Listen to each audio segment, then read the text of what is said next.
महात्मा प्रेम से जीवों को समझाते हैं कि भाई देह और ग्रह सब झूठा और भरम में काहे तो खपना, ये घर बार हमारा अपना नहीं, अरे पराया देश है, ये सराय खाना है, ये मुसाफिर खाना है, ये शरीर भी तुम्हारा अपना नहीं, ये भी काल का पिंजरा है, किराए का मकान है, पराया मकान है। किसी को 40-50 साल के लिए मिला तो किसी को 80-90-100 साल के लिए मिल गया। जितने जितने श्वास उस मालिक ने बख्शे हैं उसे भुगतने के बाद में हमें शरीर को यही छोड़ जाए। श्वास दुधारा जारी, एक दिन खाली चांद। प्रेमी भाई बहनों, एक तालाब पानी से चाहे कितना भी क्यों ना भरा हो, आप एक छोटी सी नाली काटकर खोल दीजिए, तालाब में छोटा सा छेद कर दीजिए तो सारा पानी तालाब से बाहर निकल जाएगा।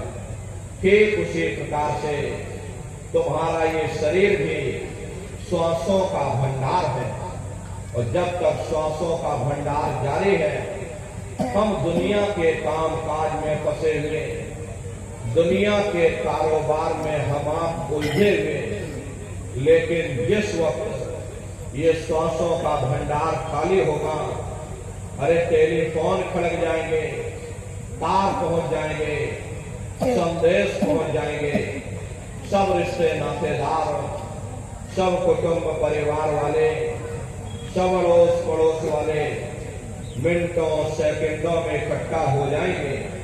प्रेमी भाई बहनों, जिस शरीर से तुम इतना प्रेम किया करते थे, साबुन से मल मल करके नहाते थे, उसे कोई एक रात भी घर में रखने को तैयार नहीं होता। ये कंधों पर लटका करके शमशान भूमि पर छोड़ करके आ जाते हैं। हिंदू लोग तिनका तोड़ाते हैं, जैसे तिनका टूट गया तेरा मेरा रिश्ता नाता टूट गया। मुसलमान सिख या ईसाई लोग खाक की मिट्टी कब्र में डाल देते, जो मेरे लिए खाक की मिट्टी है वह मेरे लिए तू है। अरे मामूली कष्ट नहीं होता, मौत के समय में घनघोर पीड़ा होती है। जन्मत मरत दुसह दुख हुई, सहजो भाई ने बयान किया है कि सहजो मौतें आईया, अंगे अंग दिया तोड़ और हिया जरे छाती फटे, उठे पीर घनघोर। गुरु महाराज सत्संग में फरमाते थे जैसे 1,00,000 भिक्षु एक साथ मिल करके हमारे शरीर पर डंक मारे, उससे भी लाखों करोड़ों गुना ज्यादा मौत के समय में दर्द होता है। प्रेमी भाई बहनों, जब मृत्यु आती है तो किस तरह से प्राण निकलते, प्राणों के निकलने की क्या प्रक्रिया होती है, पहले उसे आप अच्छी तरह से समझ लीजिए। सिमटत घास श्वास उठ जावे और प्राण पति जब सिमट समावे, उस समय हमारी ये श्वासें रुक जाती हैं। शरीर की चेतना नीचे से सिमटने लगती है तो सबसे पहले गुदा चक्र टूटता है, क्योंकि गुदा चक्र में पृथ्वी का वास होता है। गुदा चक्र टूट करके ऊपर इंद्रिय चक्र में समा जाता है। इंद्रिय चक्र में जल का वास होता है, यानी जल ने पृथ्वी को घोल दिया। फिर जब इंद्रिय चक्र टूटेगा तो ऊपर नाभि चक्र में समा जाएगा। ये नाभि चक्र में अग्नि का वास होता है, यानी अग्नि ने फिर जल को सुखा दिया। ये नीचे से सिमटाव होता है, नीचे से ऊपर की ओर सिमटाव होता है। पैरों के तलवे से लेकर के ये सिर की चोटी तक सिमटाव होता है। फिर जब ये नाभि चक्र टूटेगा तो ऊपर हृदय चक्र में समा जाएगा। हृदय चक्र में वायु का वास होता है, यानी वायु ने अग्नि को अपने में समाहित कर दिया और इस तरह से वायु ऊपर आकाश में उड़ गई। ये आंखों की पुतलियां ऊपर पलट जाती हैं, मुंह खुला का खुला रह जाता। अरे महात्मा कहते हैं कि जब यह कर्म कलाई उपजावे और बुद्ध सूरत की आन दबावे, जब यह जीवात्मा पांचों तत्वों को लांग करके जल पृथ्वी अग्नि वायु आकाश पांचों तत्वों को लांग करके ऊपर आती है, तो काल दार में आन दबानी, जब ढरके नैनन से पानी, जब काल अपनी दार में दबाता है उस समय नेत्रों से पानी निकलता, इंद्रियां टूट टूट करके चकनाचूर हो जाती, सब रिश्ते नातेदार खड़े रह जाएंगे। अरे लगे टकटकी दिखे न भाई, वाही समय को करे सहाय। उस समय मरने वाला टकटकी लगाकर देखता है कि कोई मेरी मदद कर दे, कोई मेरी सहायता कर दे। लेकिन प्रेमी भाई बहनों, सब नात रिश्तेदार खड़े रह जाते हैं, भाई बंधु सब देखते रह जाते हैं, डॉक्टर वैद हकीम सब आपको घेरे रह जाते हैं, लेकिन उस समय आपको कोई बचा नहीं पाता।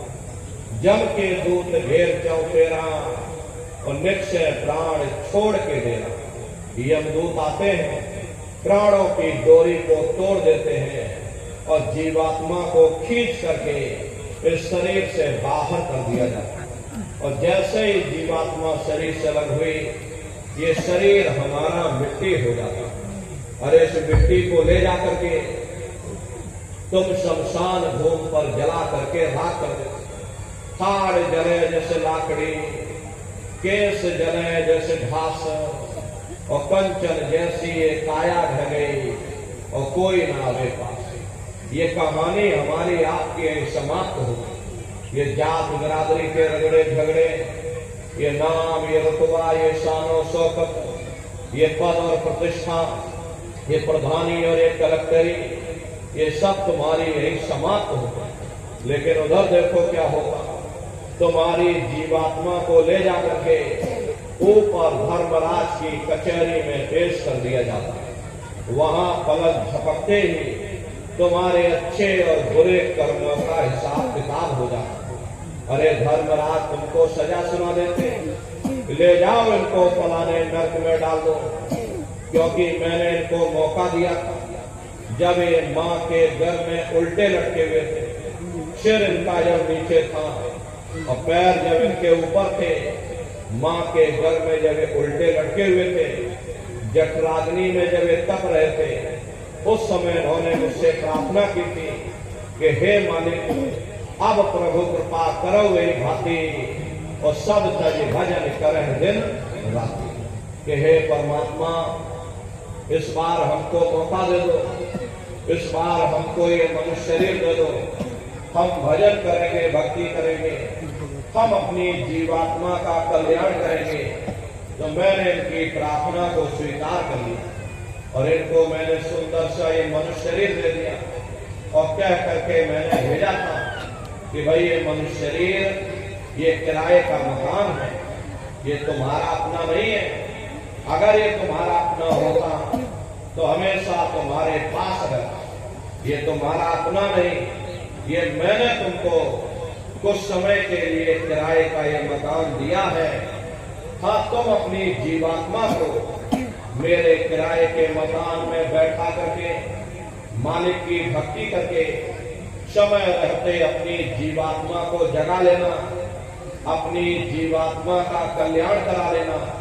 अरे मैंने कुछ समय के लिए तुम सबको ये किराए का मकान दिया है और जब समय पूरा होगा तो मैं अपने सिपाहियों को ऊपर से भेजूंगा और उस समय पर तुम मेरे किराए के मकान को खाली कर देना। लेकिन इतना ध्यान रखना, जैसा साफ सुथरा मैंने तुमको ये किराए का मकान दिया है, वैसा ही साफ सुथरा तुम मुझको वापस लौटा।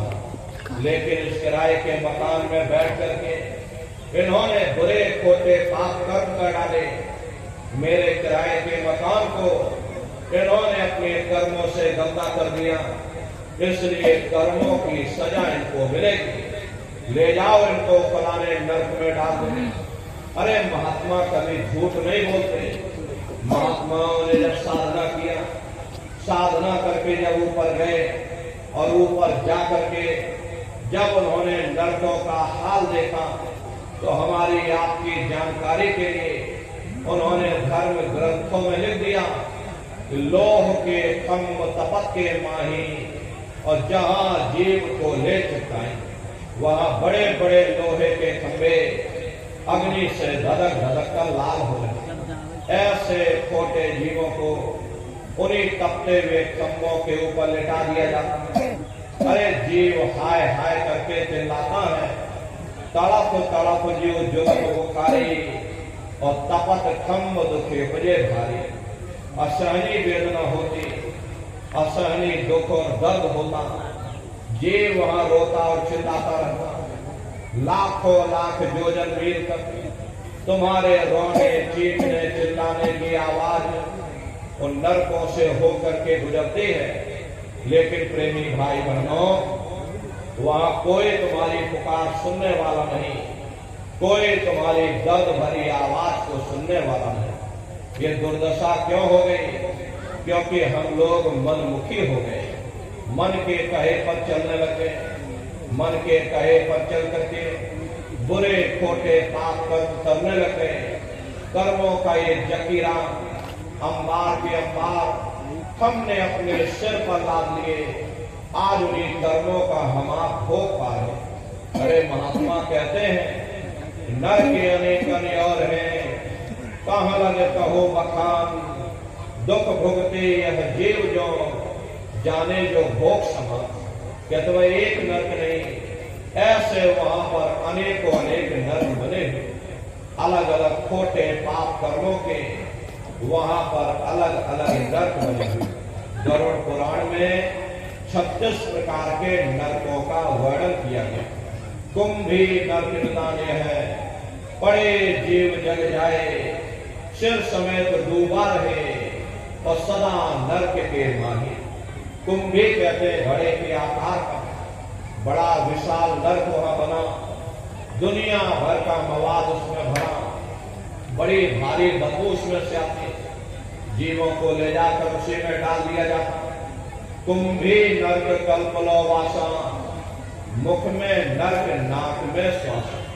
कल्पलो वासा यानी 1000 चौकड़ी युग का एक कल्प होता है, और कल्प लो वासा यानी युगों युगों तक ये जीव नरकों की सजा को भोगता है, और नरकों की सजा भोगने के बाद में इन्हीं जीवों को सीधे मनुष्य शरीर नहीं दिया जाता, बल्कि ले जाकर के 84 लाख योनियों में डाल दिया जाता। जैसे बच्चा होता है, बच्चा पहले कक्षा 1 पास करेगा, फिर कक्षा 2 में जाएगा। ऐसे ही प्रेमी भाई बहनों, वहां पर भी पूरा चैनल बना हुआ, पूरे नियम बने हुए। नरकों की सजा भोगने के बाद में इन्हीं जीवों को 84 लाख योनियों में डाल दिया जाता। ये 84 लाख योनियां, ये कोई मामूली योनियां नहीं होती। 4 का मतलब होता है अंडज पिंडज उपमज स्थावर, ये 4 खाने होती हैं। पहली श्रेणी तो पेड़ पौधों की आती है, जिनके अंदर पानी का तत्व मौजूद होता है। कभी ये भी मनुष्य हुआ करते थे, लेकिन आज अपने कर्मों का ये भोग पा रहे। एक जगह पर बेचारे पेड़ बनके खड़े हुए। दूसरी श्रेणी कीड़े मकोड़ों की आती है, जिनके अंदर पृथ्वी और अग्नि का तत्व मौजूद होता है। तीसरी श्रेणी पंछियों की आती है, चौथी चौपाए जानवरों की आती है, और 5वीं श्रेणी इंसानों की आती है, जिसके अंदर 5 तत्व जल पृथ्वी अग्नि वायु आकाश 5 तत्व मौजूद होते। प्रेमी भाई बहनों, ये 4 खाने हैं, इनकी अलग अलग कुल 84 लाख योनियां होती हैं। अब आप पेड़ पौधों को देखें तो आम का पेड़ अलग है, नीम का पेड़ अलग है, पीपल का पेड़ अलग है। ऐसे अलग अलग प्रजातियों के कीड़े मकोड़े, अलग अलग प्रजातियों के पशु और पंछी, कुल मिलाकर के 84 लाख योनियां हैं।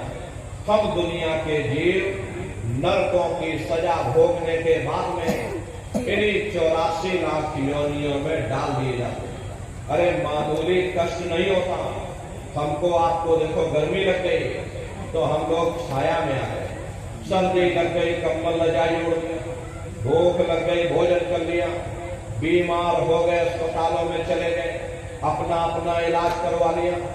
लेकिन देखो इन जानवरों को, क्या गर्मी, क्या सर्दी और क्या बरसात, एक एक रोटी के टुकड़े के लिए बेचारे दर बदर रोड पर भटकते रहते। किसी का हाथ कट गया, किसी का पैर कट गया, किसी को आपने जीते जी काट डाला, मुर्गी की पकड़ करके गर्दनी घुमा डाली। अरे उनको भी दर्द होता है, उनको भी तकलीफ होती है, लेकिन वे बेचारे बेजुबान हैं, कुछ बोल नहीं पाते, कुछ बता नहीं पाते। हम लोगों के अंदर ये जुबान है, हम लोग बोल बता देते, वे सिर्फ रोते और चिल्लाते रहते। अरे कौन उनकी पुकार सुनने वाला, कौन उनकी दर्द भरी आवाज को सुनने वाला, कौन सी अदालत में जाकर के वे बेचारे दरवाजा खटखटाएं, कौन मजिस्ट्रेट उनकी फरियाद को सुनेगा। प्रेमी भाई बहनों, कोई सुनने वाला नहीं है। अरे कई जन्म भय कीट पतंगा, कई जन्म भय मीन कुरंगा, कई जन्म पंखी सर कोयो, कई जन्म है वर वृक्ष जोयो, मिल जगदीश मिलन की बरिया और चिरंकार यह देश सजरिया। करोड़ों करोड़ युगों से हम आप नरकों की सजा भोगने के बाद में फिर कभी कीड़े पतंगों की योनि में डाल दिए जाते, कभी पेड़ पौधों की योनि में डाल दिए जाते, तो कभी हम लोगों को अपने अपने कर्मानुसार पशु और पंछियों की योनि में डाल दिए जाते। प्रेमी भाई बहनों, 84 लाख योनियों की सबसे जो आखिरी योनि होती है वो गाय और बैल की योनि होती है। अरे गाय स्त्री का रूप लेती है और बैल पुरुष का रूप लेते हैं।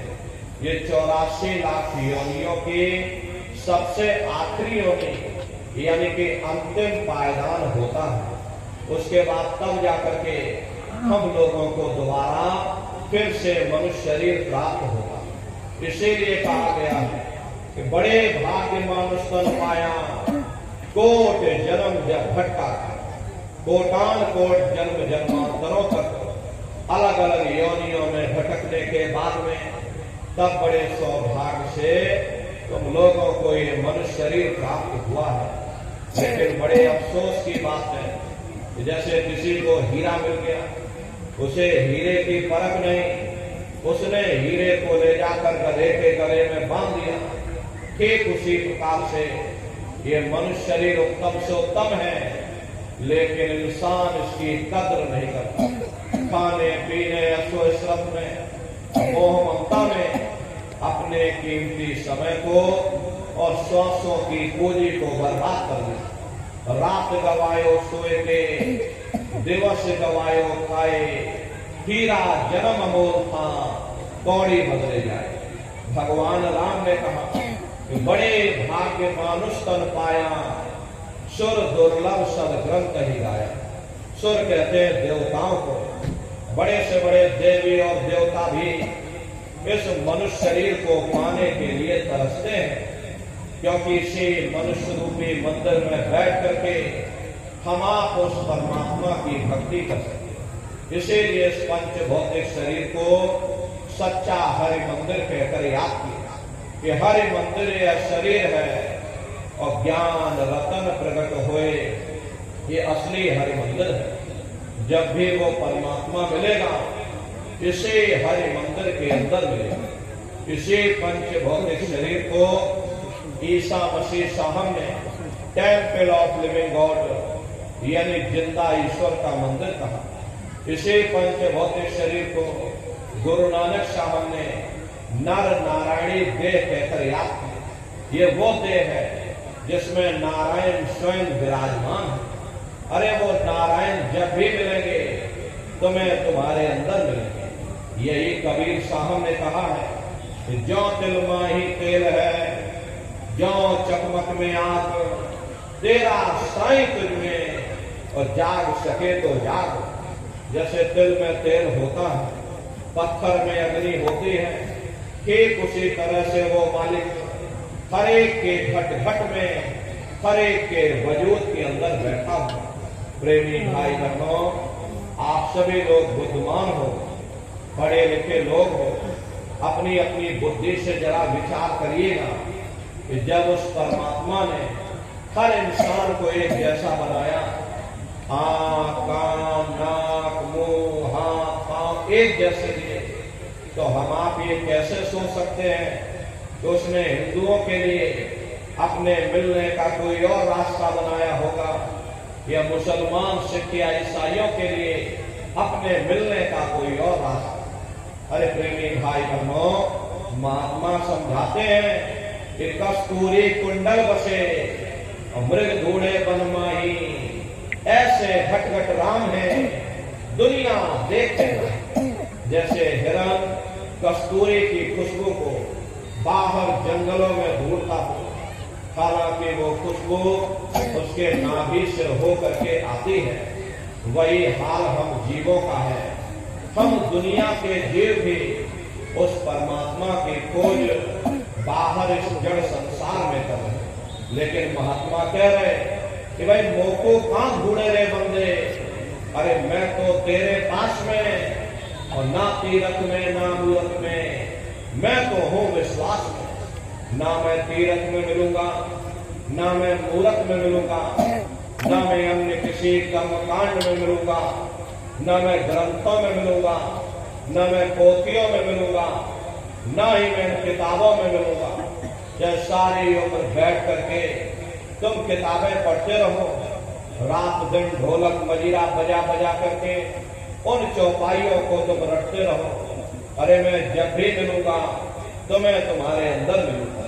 प्रेमी भाई बहनों, बड़ी सीधी सी बात है, ये अगर खाना बनाने की किताब हो, सारी उम्र बैठ करके तुम पढ़ते ही रहोगे कि भाई खाना ऐसे बनता है और खाना वैसे बनता है, और खाने में नमक डाला जाता है, और खाने में तेल डाला जाता है, और खाने में हल्दी डाली जाती है, और फिर उसमें जीरा डाला जाता है, तो कभी तुम्हारा पेट नहीं भर सकता।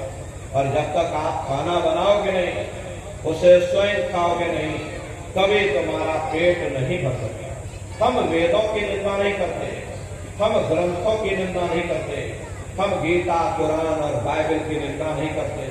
ये वेद, शास्त्र, गीता, कुरान, बाइबल, जितने भी हमारे धर्म ग्रंथ हैं, चिल्ला चिल्ला करके सब यही कह रहे हैं कि भाई मनुष्य के अंदर अंड खंड ब्रह्मांड है, स्वयं वो परमात्मा तेरे अंदर बैठा, चलो अंदर चलो, अंदर चल करके उस परमात्मा का दर्शन दीदार करो। अब सवाल ये उठता है, भाई आखिर हम अपने अंदर जा करके उस परमात्मा का दर्शन कैसे करेंगे? इसके लिए संतों महात्माओं ने केवल 3 साधन बताए। साधन 3 सार वर्णे और साधन सब होते मां। इस कलयुग में उस मालिक को पाने के लिए महात्माओं ने केवल 3 पूजाएं बताई। पहला है सुमरन, दूसरा है ध्यान और तीसरा है भजन। सुमरन कहते हैं अपने गुरु को याद करना, ध्यान कहते हैं अपनी दिव्य दृष्टि को खोलना, अपने शिव नेत्र को खोलना, अपने तीसरे नेत्र को खोलना, और भजन कहते हैं कान में उंगली डाल करके उस शब्द को सुनना, उस नाम को सुनना, उस देववाणी आकाशवाणी को सुनना जो 24 घंटे तुम्हारे सबके अंदर गूंज रही है। प्रेमी भाई बहनों, ये सुरत शब्द नाम योग की साधना है। जितने भी महात्माएं धरती पर आए, उस मालिक को पाया सुरत शब्द नाम योग की साधना करके ही पाया। देखिए, सबसे पहले कबीर साहब आए। कबीर साहब ने सुरत शब्द नाम योग की साधना जारी की। उसके बाद गुरु नानक साहब आए। गुरु नानक साहब ने भी सुरत शब्द नाम योग की साधना जारी की। उसके बाद और भी महात्मा आए। कबीर, नानक, दादो दरिया, गीता साहब, रविदास जी महाराज, पलटू साहब जी महाराज। अरे आपके बाराबंकी जिले में ही देखिए जगजीवन साहब जी महाराज हुए, उन्होंने भी उस मालिक को पाया तो सुरत शब्द नाम योग की साधना करके ही पाया। आप चित्रकूट में चले जाइए, गोस्वामी जी महाराज हुए जिन्होंने रामचरितमानस बनाई, जिसका पाठ आप सभी लोग अपने अपने घरों में मंदिरों में बैठ करके करते हो। उन्होंने भी उस मालिक को पाया तो सुरत शब्द नाम योग की साधना करके ही पाया। आप राजस्थान में चले जाइए, देखिए मीराबाई हुई, सहजोबाई हुई, उन्होंने भी उस मालिक को पाया तो सुरत शब्द नाम योग की साधना करके ही पाया।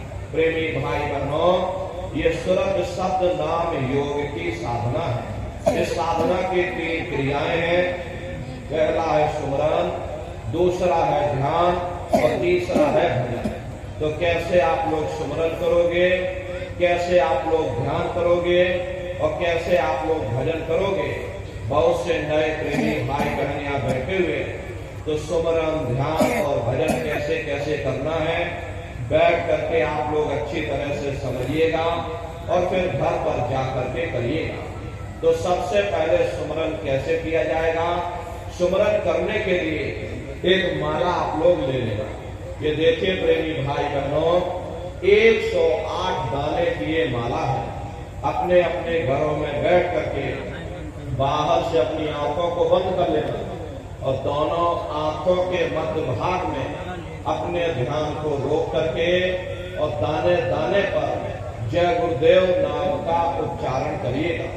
हर दाने पर जय गुरुदेव नाम, हर दाने पर जय गुरुदेव नाम, जय गुरुदेव, जय गुरुदेव, जय गुरुदेव, जय गुरुदेव। कुल 108 बार करिए। दोबारा इसी जगह फिर वापस आ जाओगे।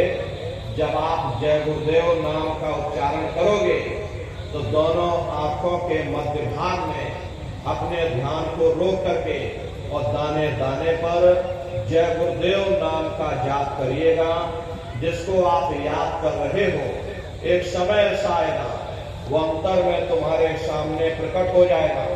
उसके स्वरूप को देख लेना, फिर उसी के स्वरूप को याद करके जय गुरुदेव नाम का सुमरन सभी नए प्रेमी भाई बहन करिएगा। दूसरी बार फिर यही से जय गुरुदेव नाम का सुमरन, तीसरी बार फिर यही से जय गुरुदेव नाम का सुमरन, चौथी बार फिर यही से जय गुरुदेव नाम का सुमरन। इस तरह से कुल 8 बार जय गुरुदेव नाम का सुमरन सभी नए प्रेमी भाई बहन करिएगा। और 8 बार करने के बाद में ये माला आप रख देना। प्रेमी भाई बहनों, ये जय गुरुदेव नाम किसी साधारण इंसान का नाम नहीं, ये स्वयं उस अनामी महाप्रभु का नाम है। समय समय पर संत महात्मा फकीर अपने अपने समय पर आकर के अपनी साधना के द्वारा उस मालिक के नाम को जगाते हैं, उस मालिक के नाम को सिद्ध करते हैं। जैसे कबीर साहब आए, कबीर साहब ने साहिब नाम सिद्ध किया। गुरु नानक साहब आए, गुरु नानक साहब ने वाहिगुरु नाम सिद्ध किया। गोस्वामी जी महाराज आए, गोस्वामी जी महाराज ने राम नाम सिद्ध किया। मीराबाई आई, मीराबाई ने गिरधर नाम सिद्ध किया। सूरदास जी महाराज आए तो सूरदास जी महाराज ने श्याम नाम सिद्ध किया। इसी तरह से हमारे गुरु महाराज जय गुरुदेव नाम सिद्ध करके गए। जय गुरुदेव नाम का जहाज लगा कर गए। अगर इस जहाज पर सारी दुनिया बैठेगी, ये जहाज सारी दुनिया को पार करेगा। नए जीवों के लिए नाम दान को और सरल से सरल किया गया।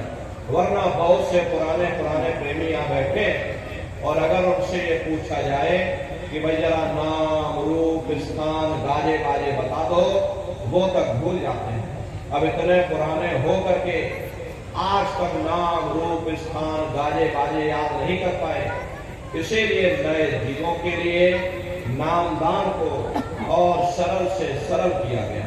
बहुत से गांव के बूढ़े बुजुर्ग हैं, बगैर पढ़े लिखे लोग भी हैं, बच्चे बच्चियां भी हैं, आसानी से आप लोग समझ जाओ, सुमरन कर सको। इसीलिए इस रास्ते को और सरल से सरल किया गया। एक है, साध है, सब सब है, और सब साध है, सब जाए।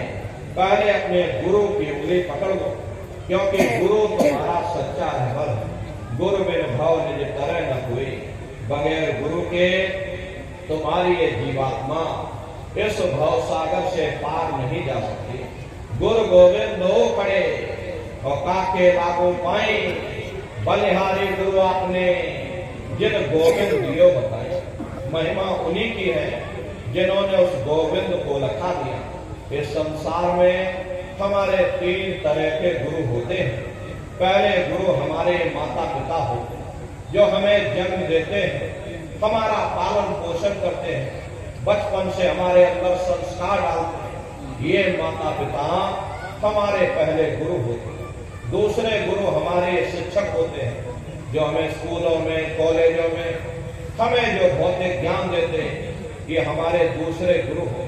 और तीसरे हमारे आध्यात्मिक गुरु होते, जो हमारी जीवात्मा को इस भव सागर से पार ले जाते। इसीलिए कहा गया है, गुरुर ब्रह्मा गुरुर विष्णु गुरुर्देवो महेश्वरा गुरुर साक्षात पर ब्रह्मा तस्मै श्री गुरुवे नमः।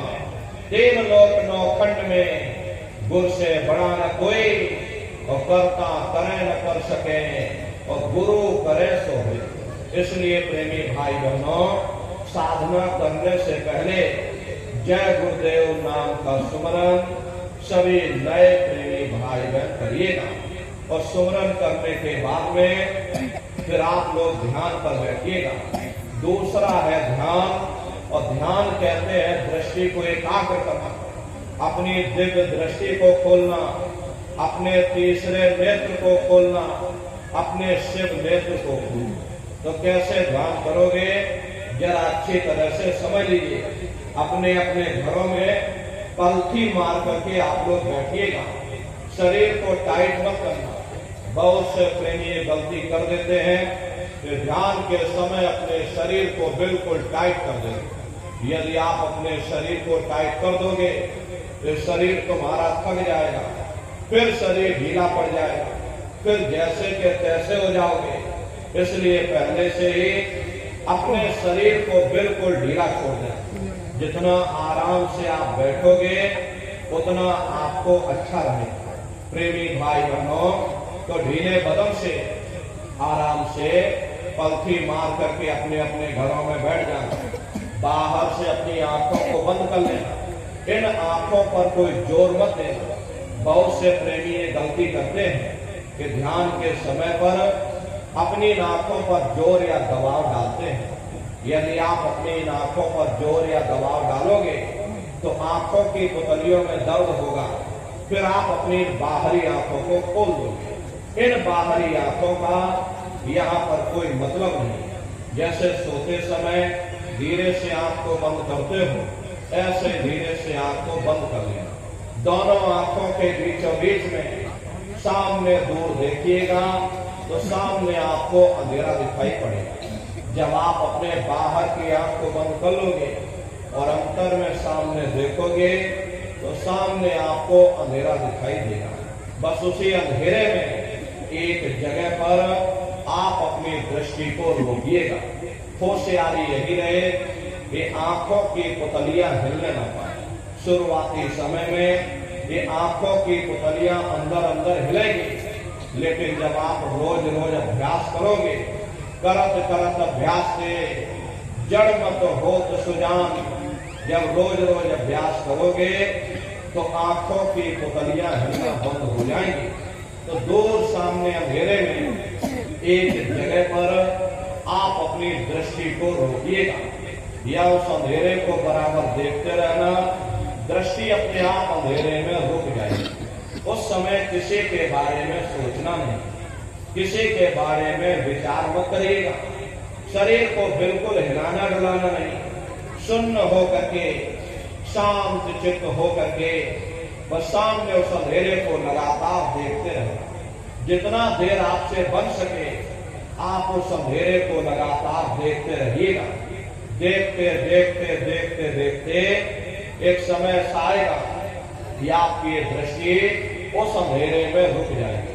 और जैसे ही आपकी दृष्टि अंधेरे में रुकेगी तो सुई की नोक के बराबर काले में भी काला बिंदु, बड़ा चमकीला बिंदु होगा, तारे की तरह चम चम चम चम चमकेगा। वो चमकता हुआ तारे जैसा बिंदु आपको सामने दिखाई पड़ेगा। और जब वो चमकता हुआ बिंदु सामने दिखाई पड़ जाए तब आप अपनी दृष्टि को उस बिंदु पर एकाग्र कर दें। वही बिंदु दरवाजा है, वही बिंदु खिड़की है, उसी को हरि का द्वार यानी कि हरिद्वार कहा है। बहुत विशाल वो दरवाजा है। ये संसार कुछ नहीं है। ऐसे तुम लाखों संसार इकट्ठे करके एक साथ दरवाजे के अंदर डाल दो, पता तक नहीं चलेगा। इतना विशाल वो हरि का द्वार तुम्हारे सब के अंदर बना हुआ है। एक छोटे से बीज को लेकर के हम आपसे कहें इस बीज के अंदर बहुत बड़ा पेड़ है तो आप भरोसा नहीं करोगे, लेकिन उस छोटे से बीज को जब आप जमीन में गाड़ दोगे, थोड़ा खाद पानी दोगे तो वो बीज अंकुरित हो जाएगा। उसमें से विशाल लताएं भी निकलेंगी, विशाल वृक्ष का रूप भी लेगा, उसमें से फल और फूल भी निकलेंगे। इसी तरह से आप सभी के अंदर सुई की नोक के बराबर तारे की तरह छोटे से छोटा बिंदु है। उस बिंदु के अंदर बड़े बड़े ब्रह्मांड बसे हुए हैं। वो तारे जैसा चमकता हुआ बिंदु आपको सामने दिखाई पड़ेगा। और जब वो बिंदु सामने दिखाई पड़ जाए तब आप अपनी दृष्टि को उस बिंदु पर एकाग्र कर दें। और जब आप अपनी दृष्टि उस बिंदु पर एकाग्र कर दोगे तो वही बिंदु दरवाजा है। वो दरवाजा खुल जाएगा, ये शिव नेत्र खुल जाएगा, ये दिव्य दृष्टि आपकी खुल जाएगी और आप दरवाजे के अंदर दाखिल हो जाओगे। एक बार प्रेमी भाई बहनों, ये दिव्य दृष्टि खुल जाए फिर क्या भूत, क्या भविष्य, क्या वर्तमान, कोई भेद आपसे गुप्त नहीं रहेगा। लाखों वर्ष पहले क्या हुआ था, भविष्य में क्या होने वाला है, अरे आप अपने अपने घरों में बैठ करके और ध्यान लगा करके भूत, भविष्य और वर्तमान को देख सकते हो। तो यह है ध्यान करने का तरीका। एक बार फिर से आप लोग समझ लीजिए कैसे आपको ध्यान करना है। अपने अपने घरों में पलथी मार करके बैठ जाना, बाहर से अपनी आंखों को बंद कर लेना, दोनों आंखों के बीचों बीच में दूर सामने देखिएगा तो सामने आपको अंधेरा दिखाई पड़ेगा। बस उसी अंधेरे में एक जगह पर आप अपनी दृष्टि को रोकिएगा। होशियारी यही रहे कि आंखों की पुतलियां हिलने ना पाए। उस समय किसी के बारे में सोचना नहीं, किसी के बारे में विचार मत करना, शरीर को बिल्कुल हिलाना नहीं, शून्य होकर के शांत चित्त होकर के बस सामने उस अंधेरे को लगातार देखते रहना। देखते देखते देखते देखते एक समय ऐसा आएगा कि आपकी दृष्टि उस अंधेरे में रुक जाएगी। और जैसे ही आपकी दृष्टि अंधेरे में रुकेगी तो सुई की नोक के बराबर तारे की तरह चमकता हुआ बिंदु आपको सामने दिखाई पड़ेगा। और जब वो बिंदु सामने दिखाई पड़ जाए तब आप अपनी दृष्टि को उस बिंदु पर एकाग्र कर दें। और जब आप अपनी दृष्टि उस बिंदु पर एकाग्र कर दोगे तो वही बिंदु दरवाजा है। वो दरवाजा खुल जाएगा, ये शिव नेत्र खुल जाएगा, ये दिव्य दृष्टि आपकी खुल जाएगी और आप दरवाजे के अंदर दाखिल हो जाओगे। तो प्रेमी भाई बहनों, ये है ध्यान करने का तरीका। और तीसरा है भजन। गाने बजाने का नाम भजन नहीं है कि नाच गाना ढोल मजीरा, अरे इसका नाम भजन नहीं है। भजन कहते हो शब्द को सुनना, उस नाम को सुनना, उस देववाणी आकाशवाणी को सुनना जो 2400 घंटे तुम्हारे सब के अंदर गूंज रही। तो कैसे आप लोग भजन करोगे जरा अच्छी तरह से समझ लीजिए। ये दोनों उंगली कानों में डाल करके ये कानों को बंद कर लेना। कान इसीलिए बंद किए जाते हैं ताकि बाहर की कोई आवाज हमको सुनाई न पड़े। अपनी सुविधा से बैठिएगा। कुर्सी पर चाहे कुर्सी पर बैठ जाओ, सोफे पर चाहे सोफे पर बैठ जाना, या कोई तकिया इस तरह से रख लेना और दोनों कोहनी यहाँ रख करके दोनों उंगली कानों में डाल करके ये कानों को बंद कर लेना। बहुत सी हमारी माताएं बहनें बूढ़े बुजुर्ग हैं, आपके घुटनों में दर्द होता होगा या रीढ़ की हड्डी में दर्द होता होगा और आप बैठ करके भजन नहीं कर पाते हो, तो आप लेट करके भजन करिएगा। ऐसे सीधे लेट जाना और लेटे लेटे आंख और कान को बंद कर लेना। मतलब तो आंख और कान को बंद करना है, चाहे आप लेट करके करो या चाहे आप बैठ करके करो। यही कहा गया कि भाई आंख कान मुख बंद कराओ, अनहद झिंगा शब्द सुनाओ। यानी पहले अपनी आंख को बंद करो, अपने मुख को बंद करो और दोनों उंगली कानों में डाल करके ये कानों को बंद कर लो और ऊंचे से ऊंचा ध्यान दे करके उस आवाज को सुनने की कोशिश करो। प्रेमी भाई बहनों, जब आप अपने कानों को बंद करके और अंतर में गौर से सुनोगे तो आपको ऐसा अनुभव होगा कि कहीं सीटी जैसी आवाज हमारे कानों में बज रही। इस तरह से सीटी जैसी आवाज शुरू में आप सभी को सुनाई पड़ेगी। करना कुछ नहीं है, लेटे हो चाहे बैठे हो, बस आप उस आवाज को सुनते रहो और सुनते सुनते उसी में लीन हो जाओ। जब आप उसमें लीन हो जाओगे तो कुछ समय बाद में दोबारा आपको अनुभव होगा कि कहीं बड़ी दूर से एक महीना बाद घंटे और शंख की आवाज हमारे कानों में बज रही। जैसे मंदिरों में घंटियां बजती हैं, टन टन टन टन, तो बाहर तो आपने नकल किया। महात्माओं ने कहा था ये शरीर तुम्हारा सच्चा हरि मंदिर है, इसे हरि मंदिर के अंदर 2400 घंटे वो घंटे और शंख की आवाज गूंज रही।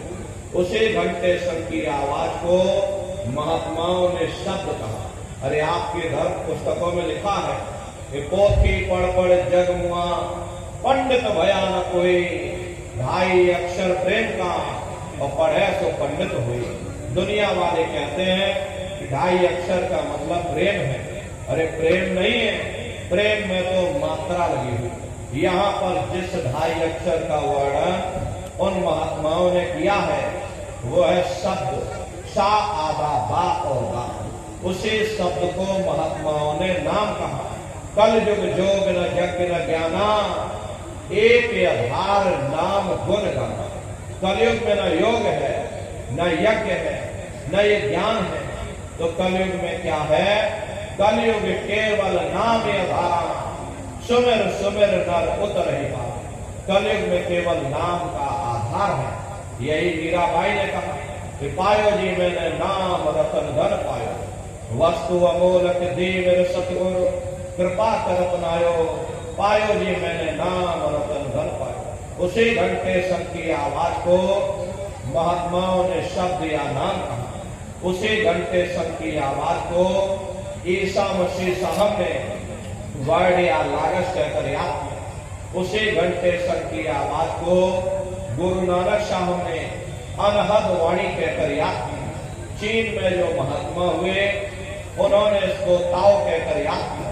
हिंदू महात्माओं ने इसे देववाणी आकाशवाणी कहकर याद किया। उन अलग अलग महात्माओं ने अपनी अपनी भाषा में हम लोगों को समझाने की कोशिश की है कि भाई वो घंटे शंख की आवाज तुम्हारे सबके अंदर गूंज रही है, वो आपको सुनाई पड़ेगी। लेकिन शुरुआती समय में आपको ऐसा मालूम पड़ेगा कि कहीं बड़ी दूर पर घंटियां बज रही, टन टन टन टन, लेकिन सुनाई हरेक को पड़े।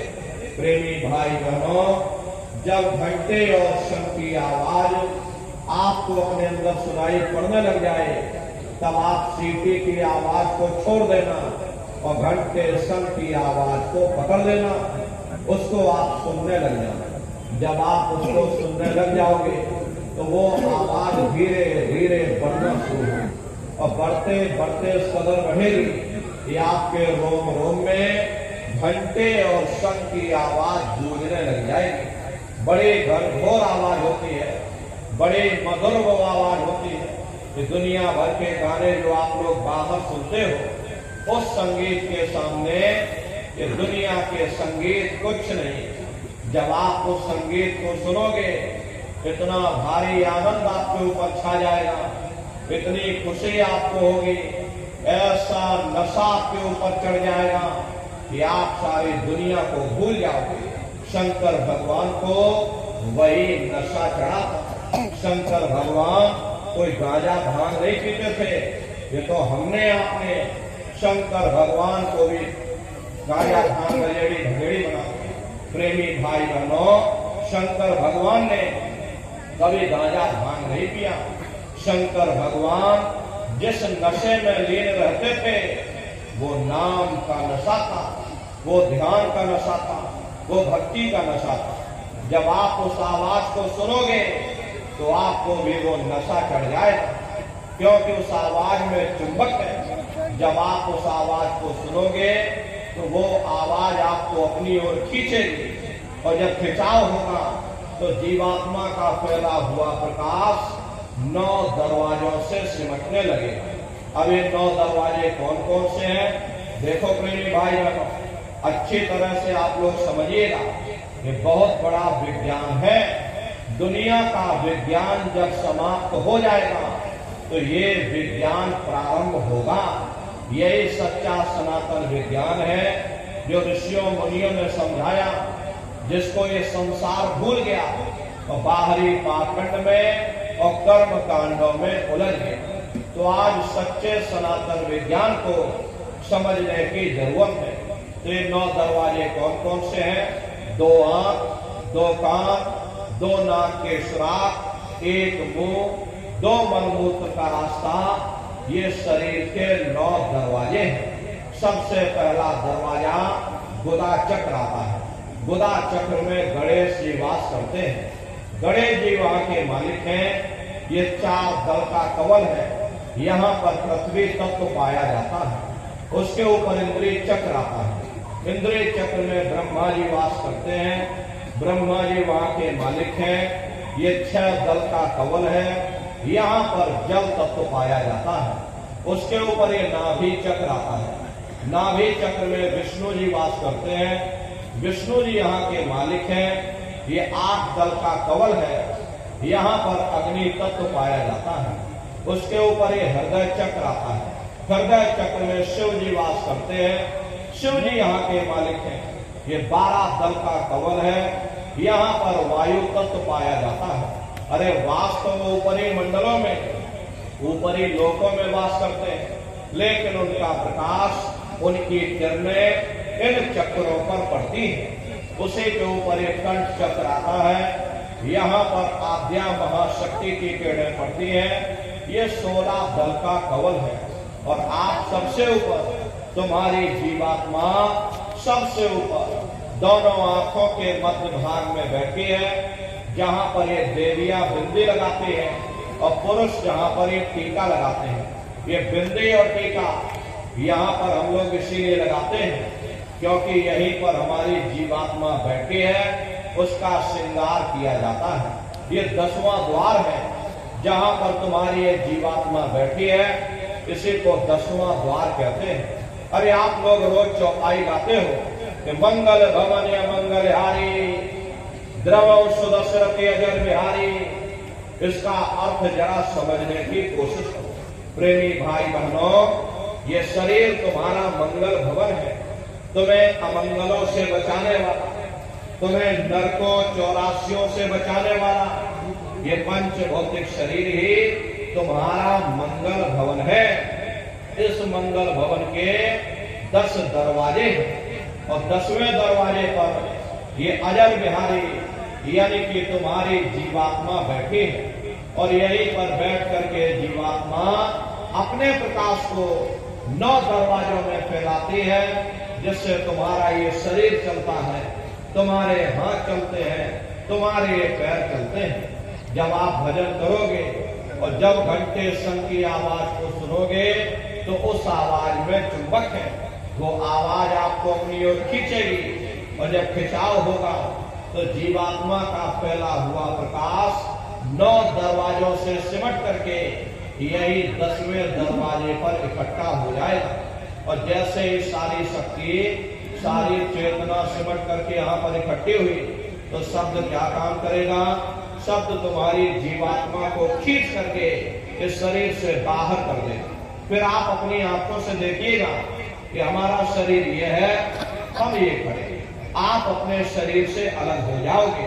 जैसे चिड़िया होती है, चिड़िया घोंसले से निकल करके आसमानों की उड़ान भरती है और शाम को फिर अपने घोंसले में आ जाती है। ऐसे तुम्हारी ये जीवात्मा इस शरीर रूपी घोंसले से निकल करके ब्रह्मांडों की सैर करेगी, देवी देवताओं के दर्शन करेगी, भगवान राम के दर्शन करेगी, भगवान कृष्ण के दर्शन करेगी और घूम करके फिर अपने शरीर रूपी घोंसले में वापस आ जाएगी। प्रेमी भाई बहनों, ये ब्रह्मा विष्णु महादेव जिनकी सारी दुनिया पूजा करती है, अरे आप सभी लोग ब्रह्मा विष्णु महादेव की पूजा करते हो और पूजा करते करते आपका ये जीवन बीत गया। अरे जिंदगी तुम्हारी बीत गई, लेकिन कभी तुमने विचार ही नहीं किया भाई जिनकी हम पूजा कर रहे, आखिर ब्रह्मा विष्णु महादेव कौन है, ये कहाँ पर रहते हैं, ये क्या काम करते हैं, इनके माँ बाप कौन है, भगवान राम कौन है, भगवान कृष्ण कौन है, ईश्वर कौन है, ब्रह्म कौन है, पर ब्रह्म कौन है, ये कहाँ पर रहते हैं। तो जरा संक्षिप्त में आप समझिएगा, क्योंकि अगर हम इसका वर्णन करेंगे तो हमको लाखों वर्ष लग जाएंगे, एक लोक का वर्णन नहीं हो पाएगा। इतने विशाल लोक इस आसमान के ऊपर बने हुए, लेकिन संक्षिप्त में हम आपको बता रहे कि किन किन मंडलों को पार करते हुए तुम्हारी ये जीवात्मा अपने 5वें मंडल पर यानी कि सचखंड में पहुंचेगी। रास्ते में कौन कौन से देश मिलेंगे, उस देश के कौन कौन से राजा मिलेंगे, तो जरा संक्षिप्त में आप समझ लीजिए। प्रेमी भाई बहनों, जब आप भजन करोगे और जब घंटे और शंख की आवाज को सुनोगे, तो उसी घंटे शंख की आवाज को पकड़ करके ये जीवात्मा ब्रह्मांडों की चढ़ाई करती है। पलक झपकते यह जीवात्मा खरबों योजन ऊपर चली जाती है। ये चांद सूरज सितारों को पार करने के बाद में सबसे पहले जो आपको लोक मिलेगा, उसे महात्माओं ने शिवलोक कहा। शिवलोक तमोगुणी स्थान है, वहां के मालिक शिव जी हैं, वो पार्वती जी के साथ उस लोक में विराजमान है। चेतन धार जो ऊपर से नीचे आ रही, जिसे महात्माओं ने गंगा कहा, वह अपना केंद्र बिंदु शिवलोक को बनाती है। इसीलिए शिव जी की जटा में ये गंगा दर्शाई जाती है। इस लोक में असंख्य जीवात्माएं रहती हैं। ये सभी जीवात्माएं शिव स्वरूप में मौजूद होती हैं। जब आप वहां पहुंचोगे तो शिव जी का जब प्रत्यक्ष दर्शन करोगे, तो आपका स्वरूप भी शिव के समान यानी कि शिव स्वरूप हो जाएगा। शिव जी का दर्शन करने के बाद में फिर घंटे शंख की आवाज को पकड़ करके फिर जब आप ऊपर चढ़ोगे, उसी के ऊपर ब्रह्मा जी का लोक आए। ब्रह्मा जी का लोक वो रजोगुणी स्थान है। वहां के मालिक ब्रह्मा जी हैं, वो गायत्री सावित्री और सरस्वती के साथ उस लोक में विराजमान है। और ब्रह्मा जी का दर्शन करने के बाद में फिर घंटे शंख की आवाज को पकड़ करके फिर जब आप ऊपर चढ़ोगे, उसी के ऊपर विष्णु लोक आए। विष्णु लोक वो सतोगुणी स्थान है। वहां के मालिक विष्णु जी हैं। उनका बड़ा मनमोहक स्वरूप है। उनकी 4 भुजाएं हैं और चारों भुजाओं में शंख गदा पद्म और चक्र सुशोभित है। और आप क्षीर सागर में लक्ष्मी जी के साथ विराजमान है। ये तीनों देवता ब्रह्मा विष्णु और महादेव अपने अपने लोक में बैठ करके राज कर रहे हैं।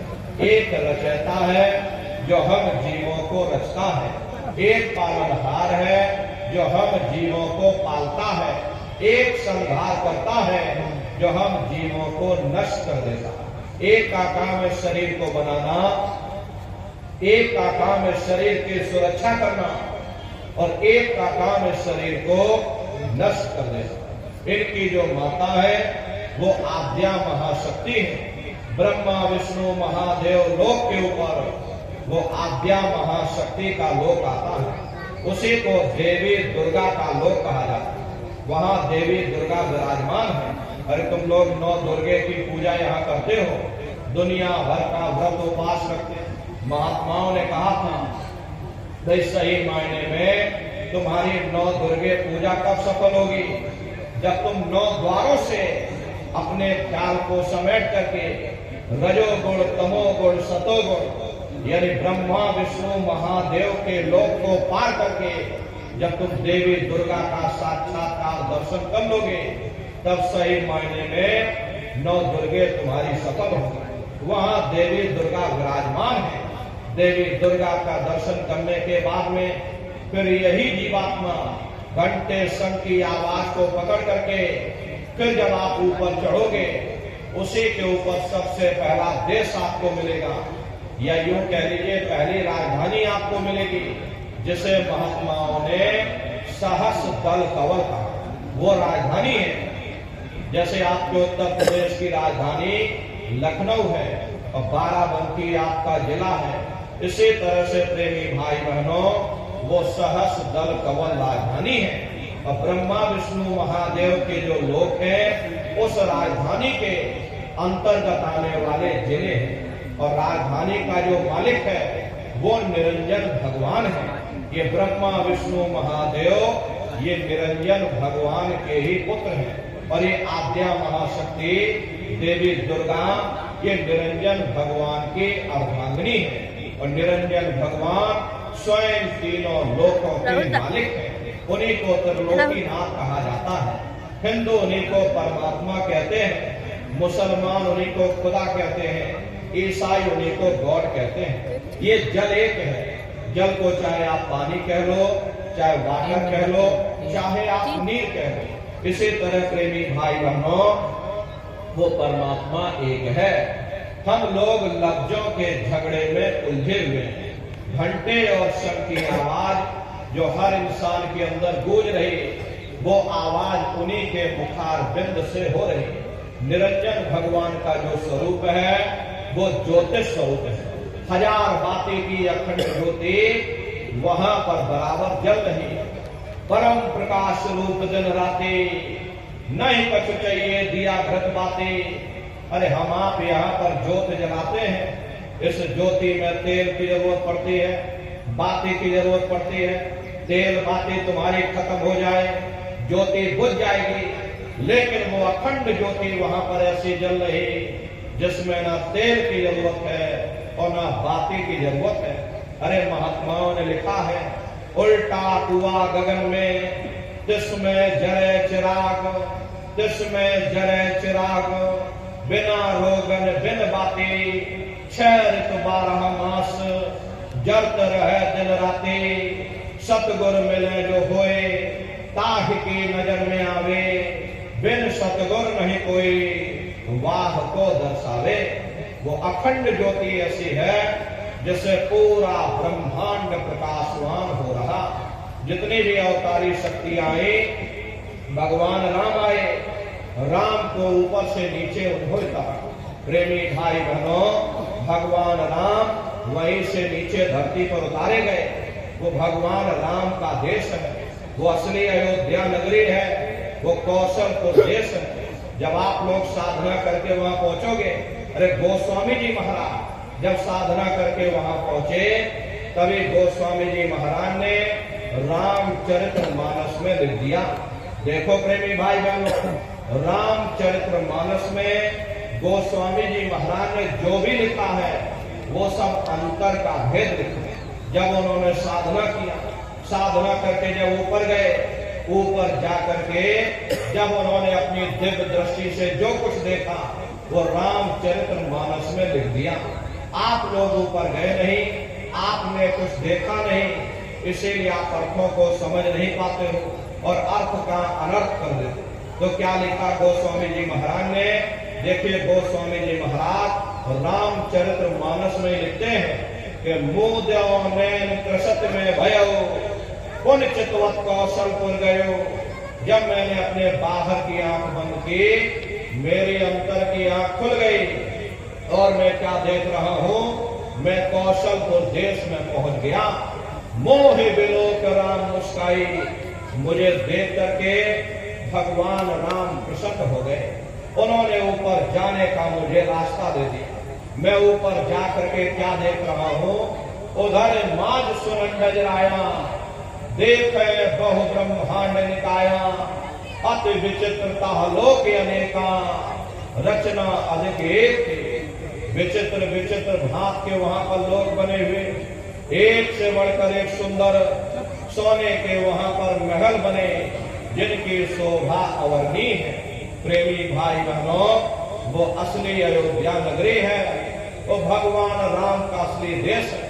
जब आप लोग साधना करके वहां पहुंचोगे, अपनी दिव्य दृष्टि से उस अयोध्या नगरी को जब आप स्वयं देखोगे, अरे तुम देखते रह जाओगे, ये क्या ईश्वर की लीला है, कैसे उसके कारीगरी है, अनंत उसकी सत्ता है, अनंत उसका प्रकाश है। उसे आनंद को पा करके बड़े बड़े राजे महाराजाओं ने अपने राज ताज पर ठोकरें मार दी और जंगलों में जाकर के नंगे हो करके नाचने लगे। इतना आनंद, इतनी खुशी उन साधकों को होती है। मीराबाई को जब वो दौलत मिल गई, मीराबाई ने अपना राजपाट छोड़ दिया और मीराबाई कहने लगी, मैं मिल जाए पाए पियो अपना, तब मेरी पीर बुझानी, और मीरा सूरत शब्द सहलानी। कबीर साहब को जब वो दौलत मिल गई और अन्य महात्माओं को जब वो दौलत मिल गई, उन्होंने ऊपर चढ़ करके उस अयोध्या नगरी को देखा, भगवान राम के देश को देखा, तो कलम तोड़ करके लिख दिया। अरे चिल्लाने लगे, अचरज देखा भारी साधो, अचरज देखा भारी रे, बिना बजाए निस्दिन बाजे, घंटा शंख नगारी रे, बहरा सुन सुन मस्त होते हैं, तन की खबर बिसारी रे, बिन भूमि के महल बना है, तामे जो तुजारी रे, अंधा देख देख सुख पावे, बात बतावे सारी रे, जीता मरकर फिर जी जावे, बिन भोजन बलधारी रे, और ब्रह्मानंद संत जन बिरला, कोई समझे बात हमारी रे। प्रेमी भाई बहनों, वो असली अयोध्या नगरी है, वो भगवान राम का असली देश है। अरे राम जी का दर्शन करने के बाद में फिर तुम्हारी यही जीवात्मा दूसरे मंडल की आवाज को पकड़ करके और दूसरे मंडल की चढ़ाई करेगी। श्याम तज श्वेत को गहना, सुरत को तान धुन सुनना, और बंक के द्वार धस बैठो और त्रिकुटी जाए कर लेना। उसी के ऊपर दूसरा देश आता है जिसे महात्माओं ने त्रिकुटी देश कहा। वहां के जो मालिक हैं वो ब्रह्म है, वहीं से मन और माया की उत्पत्ति हुई, वहीं से तीन गुण, रजोगुण, तमोगुण, सतोगुण, तीनों गुणों की उत्पत्ति वहीं से हुई। ये जो आपके वेद हैं, वेदों को सारी दुनिया पढ़ती है, बड़े बड़े पंडित पुरोहित, बड़े बड़े ज्ञानी धर्माचार विज्ञानाचार वेदों का अध्ययन करते हैं। अरे वेदों की व्युत्पत्ति उसी स्थान से हुई है। महात्मा कहते हैं कि त्रिकुटी महल में विद्या सारा, घनहर गरजे बजे नगारा, लाल वरण सूरज उजियारा। वहां पर दो धुने, बादलों की गर्जन और मृदंग की आवाज उस लोक में गूंजती रहती है। जैसे पहले स्थान पर भगवान राम के देश में घंटे और शंख की आवाज गूंजती है, ऐसे दूसरे मंडल पर यानी कि ब्रह्म के देश में बादलों की गर्जन और मृदंग वहां पर बजता है। ओम का जाप बराबर वहां होता रहता। ब्रह्म का जो स्वरूप है लाल वरण सूरज उजियारा, ये सूरज कुछ नहीं है। ऐसे तुम लाखों लाख सूर्य इकट्ठे करोगे तो वहां का एक सूर्य बनेगा। प्रेमी भाई बहनों, ब्रह्म का जो स्वरूप है वो सुबह के लाल सूर्य के समान है, इसीलिए वहां का पूरा ब्रह्मांड लाल है। महात्मा जब साधना करके वहां पहुंचे तभी महात्माओं ने लिख दिया, लाली मेरे लाल की जित देखो तो लाल, लाली देखन में गई मैं भी हो गई लाल। तो पूरा ब्रह्मांड ही लाल है। तो जितने साधक वहां पहुंच जाते हैं उन सभी को योगेश्वर कहा जाता है। योगेश्वर की पदवी उन्हीं को मिलती है जो ब्रह्म स्थान तक पहुंच रखते हैं। जैसे व्यास जी हुए, वशिष्ठ जी हुए, वाल्मीकि जी हुए, इन सब की पहुंच वहीं तक थी। इसीलिए कहा गया कि वाल्मीकि भय ब्रह्म समाना। जब इनकी जीवात्मा वहां पहुंची और जब इन्होंने ब्रह्म का दर्शन किया तो इनका स्वरूप भी ब्रह्म के समान यानी कि ब्रह्म स्वरूप हो गया। तो जितने साधक वहां पहुंच जाते हैं उन सभी को योगेश्वर कहा जाता है। योगेश्वर भगवान श्री कृष्ण उसी देश में वास करते हैं। ये जो ब्रह्म देश है वो श्री कृष्ण भगवान का ही देश है और श्री कृष्ण भगवान वहीं पर रहते हैं। बाहर की जन्माष्टमी नहीं है जो आप लोग यहाँ जन्माष्टमी मनाते हो, ये तो आप नकल करते हो। महात्माओं ने कहा था भाई सही मायने में तुम जन्माष्टमी कब मनाओगे, जब तुम्हारी ये जीवात्मा 5 तत्व जल पृथ्वी अग्नि वायु आकाश और 3 गुण रजोगुण तमोगुण सतोगुण यानी 5 तत्व 3 गुणों से परे होकर के ब्रह्म देश में पहुंच करके जब तुम कृष्ण भगवान का दर्शन कर लोगे तब सही मायने में जन्म अष्टमी मनाई जाएगी। वहां कृष्ण भगवान का दर्शन करने के बाद में फिर तुम्हारी यही जीवात्मा तीसरे मंडल की आवाज को पकड़ करके और तीसरे मंडल की चढ़ाई करती है।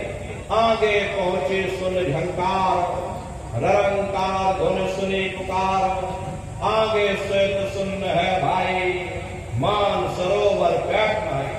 उसी के ऊपर तीसरा देश आता है जिसे महात्माओं ने सुन्न देश कहा, उसी को रारंग देश कहा जाता, उसी को अक्षर और नेति कहा जाता। वहां के जो मालिक है वो रारंग पुरुष यानी कि पर ब्रह्म पुरुष है। वहां किन्नरी और सारंगी 2 धुनें उस लोक में गूंजती रहती हैं और पर ब्रह्म पुरुष का जो स्वरूप है वो पूर्णमासी के चंद्रमा के समान बड़ा ही मनमोहक स्वरूप है। इसी स्थान पर मेरी भाई बहनों एक बहुत बड़ा अमृत का सरोवर बना हुआ है जिसे महात्माओं ने मान सरोवर कहा। जब तुम्हारी ये जीवात्मा उस मान सरोवर में जाकर स्नान कर लेगी तो जन्म जन्मांतरों के तुम्हारे मैले पाप कर्म साफ हो जाएंगे। अरे यहाँ के पानी से तुम्हारे कर्मों की सफाई नहीं होने वाली। ये बाहर का पानी तुम्हारे शरीर के मैल को धो सकता है, लेकिन जो पापों का मैल है, जो अंतःकरण में कर्मों की गंदगी, पुण्य और पाप के बोझे जो आपने अपने ऊपर लाद रखे हैं, वो जब साफ होंगे, जब आप तीसरे मंडल पर पहुंच करके उस गंगा में डुबकी लगाओगे, उस गंगा में स्नान करने के बाद में ये जीवात्मा हंस रूप हो जाती है। हंसन में हंसा हो जाए मिले जो अमीय आहारा है। जीवात्मा का खुद का प्रकाश उस अमृत के सरोवर में स्नान करने के बाद में 16 सूर्य के बराबर हो जाता। फिर यही जीवात्मा चौथे मंडल की आवाज को पकड़ करके चौथे मंडल की चढ़ाई करती है। 2 पर्वत के संग निहारो भंवर गुफा से संत पुकारो। 2 पर्वतों को पार करने के बाद में वो बड़ा सुंदर देश आता है जिसे महात्माओं ने भंवर गुफा कहा। वहां के जो मालिक हैं वो सोहन पुरुष है, मां नहीं है। आपे अन की मात्रा सोहन पुरुष है। वहां बंशी यानी मुरली की मधुर ध्वनियां सदा उस लोक में उच्चारण होती रहती। और सोहन पुरुष का जो स्वरूप है वो दोपहर के सूर्य के समान महाप्रकाशवान स्वरूप है। हरे स्वरूप में अंतर है। पहले स्थान पर निरंजन भगवान का जो स्वरूप है वो ज्योतिष स्वरूप है। दूसरे स्थान पर ब्रह्म का जो स्वरूप है वो सुबह के लाभ सूर्य के समान है। तीसरे स्थान पर ब्रह्म पुरुष का जो स्वरूप है वो पूर्णमासी के चंद्रमा के समान है। और चौथे स्थान पर सोहम पुरुष का जो स्वरूप है वो दोपहर के सूर्य के समान महाप्रकाशवान स्वरूप है। और वहां के धनी का दर्शन करने के बाद में ताके परे धाम सतनामा, बीन बजे सतलोक ठिकाना। सोहम देश के ऊपर वो 5वां देश आता है जिसे महात्माओं ने सचखंड देश कहा। वो सचखंड देश अजर अमर अविनाशी सदा एक रस रहने वाला देश है। वहां न काल है, न कर्म है, न दुख है, न संताप है, न पुण्य है, न पाप है। जो जीवात्माएं वहां पर पहुंच जाती हमेशा के लिए जन्म मरण के बंधनों से आजाद हो जाती। वहां के जो मालिक है वो सत्पुरुष भगवान है जिनके रोम रोम में खरबों खरब सूरज चांद सितारे प्रकाशमान। वही हमारे आपके सच्चे मालिक, वही हमारे आपके सच्चे पिता हैं। अरे हमको आपको वहीं से नीचे उतारा गया, फिर शब्द को पकड़ करके शब्द शब्द पौड़ी पर चढ़कर पहुंचो सचखंड सतनाम। तो शब्द कब पकड़ में आएगा? जब आप भजन करोगे। और भजन कैसे किया जाएगा जरा अच्छी तरह समझ लीजिए। ये आंख और कान को बंद करिएगा लेकिन मन को रोकिएगा। ऐसे समय पर तुम्हारा ये मन जरूर भागेगा। अभी आप यहाँ सत्संग में बैठे हो, शरीर भले तुम्हारा यहाँ बैठा लेकिन मन देखो सारी दुनिया में भाग रहा। अब किसी को कोई बात याद आ गई, मन आपस में बातचीत करने लगा। कोई बाल बच्चों को घर में छोड़कर आया, मन बाल बच्चों में पहुंच गया। कोई दुकान दफ्तर छोड़ करके आया, मन दुकान दफ्तर में पहुंच गया। कोई खेती बाड़ी छोड़ करके आया, शरीर बेचारा यहाँ बैठा, मन खरबूजे में पानी लगा रहा। तो ऐसे भजन से कोई लाभ नहीं होगा। कबीर साहब ने लिखा है कि कबीर पापी भगत न भावे, हर पूजा न सुहाए, माखी चंदन पर हरे, जहां विगंधता जाए। जैसे मक्खी चंदन या कस्तूरी पर नहीं बैठती है बल्कि रात दिन गंदगी में भिनभिनाती रहती है। ठीक उसी प्रकार से हम मनुष्यों का हाल है। हमारे आपके बुरे छोटे पाप कर्म हमें महात्माओं की तरफ जाने नहीं देते, उनके वचनों को सुनने नहीं देते। और अगर जबरदस्ती बैठा भी दिया जाए तो हम लोग सो जाते। ये सब हमारे मन की खुराफात। जिन्होंने मार मन डाला उन्हीं को सूरमा कहना, बड़ा बैरी ये मनघट में इसी का जीत न करना। अगर दुनिया में कोई हमारा दुश्मन है तो वो केवल तुम्हारा अपना ये मन है। ये मन रूपी रावण कब मरेगा?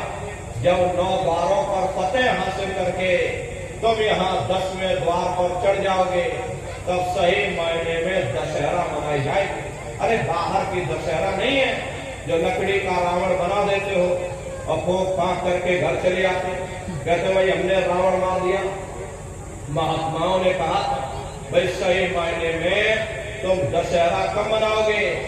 जब 9 द्वारों पर फतेह हासिल करके तुम यहाँ 10वें द्वार पर चढ़ जाओगे तब सही मायने में विजयदशमी मनाई जाएगी। तब ये मन रूपी रावण तुम्हारा मरेगा और तब तुम्हारी ये जीवात्मा, इसी जीवात्मा को महात्माओं ने राम भी कहा। अरे हमको अपने मन से नहीं कह रहे, धर्म ग्रंथों में लिखा हुआ एक राम दशरथ का बेटा, एक राम घट घट में लेटा, एक राम का सकल पसारा, एक राम है सबसे ज्यादा। एक वो राम है जो अयोध्या के वासी है और एक राम घट घट में लेटे, यानी हमारी आपकी ये जीवात्मा जो हर एक के अंदर मौजूद है। महात्माओं ने कहा भाई एक वो राम है और एक राम का सकल पसारा, यानी पहले स्थान के मालिक वो निरंजन भगवान जिनको दुनिया त्रिलोकीनाथ कहते हैं, जिनका ये पूरा पसारा, ये पूरा संसार है। महात्माओं ने कहा भाई एक वो राम है और एक राम है सबसे न्यारा, 5वें स्थान के मालिक वो सत्पुरुष भगवान जो हमारे आपके सच्चे पिता हैं। महात्माओं ने कहा भाई वो राम है, तो महात्मा तो उस राम की महिमा गाते हैं। मोटी बात आप पकड़िए कि भजन कैसे करोगे। ये आंख कान को बंद कर लेना, अंतर में गौर से सुनिएगा। शुरू में सीटी जैसी आवाज आप सभी को सुनाई पड़ेगी, उसे आप पकड़ लेना, सुनते रहना। लगातार जब कुछ दिनों तक सुनते रहोगे तो एक समय ऐसा आएगा, दोबारा आपको अनुभव होगा कि कहीं बड़ी दूर से एक महीन आवाज, घंटे और शंख की आवाज हमारे कानों में बज रही। और जब घंटे शंख की आवाज आपको अपने अंदर सुनाई पड़ने लग जाए, तब आप सीटी की आवाज को छोड़ देना और घंटे शंख की आवाज को पकड़ लेना। एक बार प्रेमी भाई बहनों, आप उस आवाज को पकड़ लो, फिर वो आवाज आपको नहीं छोड़ेगी, खींच करके शरीर से बाहर कर देगी। रोज जाना, रोज ब्रह्मांडों की सैर करना, रोज देवी देवताओं के दर्शन करना, रोज घर बैठे भगवान राम के दर्शन करना, रोज भगवान कृष्ण के दर्शन करना और घूम करके फिर अपने शरीर रूपी घोंसले में वापस आना। तो सुमरन, ध्यान और भजन, तीन क्रियाएं आपको बताई गई। नित्य नियम से करिएगा, नागा नहीं होना चाहिए। अरे आप शरीर को भोजन देते हो, सुबह दोपहर शाम रात भोजन करते रहते, लेकिन कभी तुमने विचार ही नहीं किया ये जीवात्मा जो जन्म जन्मांतरों से बेचारी भूखी प्यासी बैठी है, जिसकी शक्ति से तुम्हारा ये भारी भरकम शरीर चल रहा, तो कभी अपनी जीवात्मा को तुमने भोजन नहीं दिया। अरे इसका भोजन भजन है, इसका भोजन शब्द है, इसका भोजन नाम है। अपना ये नियम बनाओ कि पहले हम अपनी जीवात्मा को भोजन देंगे, फिर अपने शरीर को भोजन देंगे। अगर ये नियम तुम्हारा बन गया, अरे तुम्हारा लोक भी बन जाएगा, तुम्हारा परलोक भी बन जाएगा। प्रेमी भाई बहनों, उस मालिक को पाने के लिए तुम्हें कोई घर बार नहीं छोड़ना है, तुम्हें कोई जात बिरादरी नहीं बदलनी। ये जात पात के रगड़े झगड़े ये तुम्हारे अपने नहीं है, ये सिर्फ मन की खुराफात है।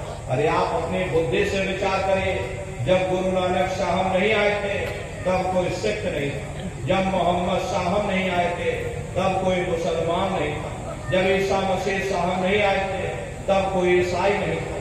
और पीछे लौटते चले जाओ तो केवल मनुष्य रह जाते हैं। ये रगड़े झगड़े किसने पैदा किए? ये हमने आपने पैदा किए।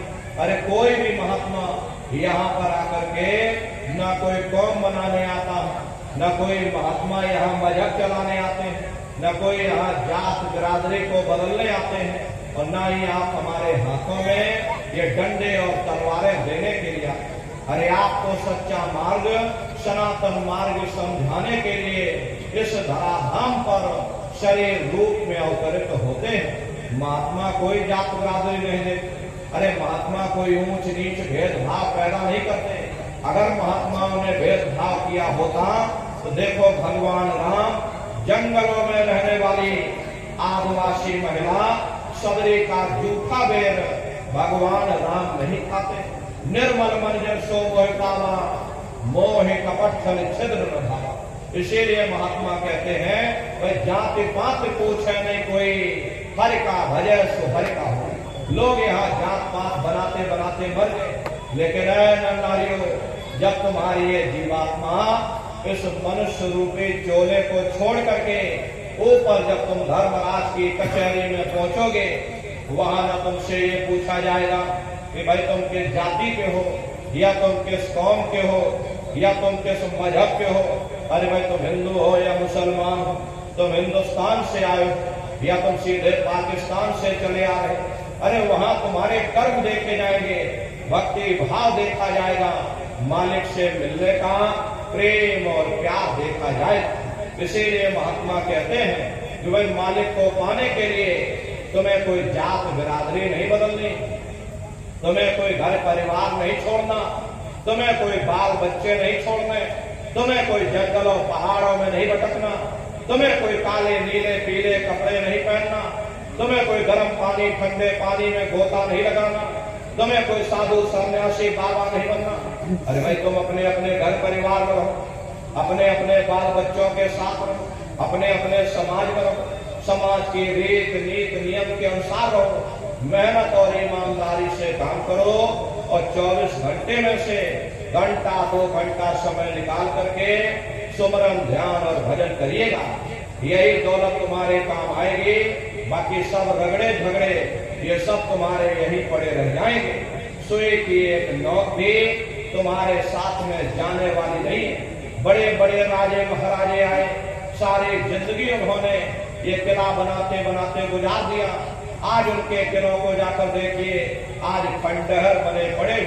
विश्व विजेता सिकंदर सारी दुनिया पर राज करने का ख्वाब देखता था, वो भी मुट्ठी खोल करके चला गया।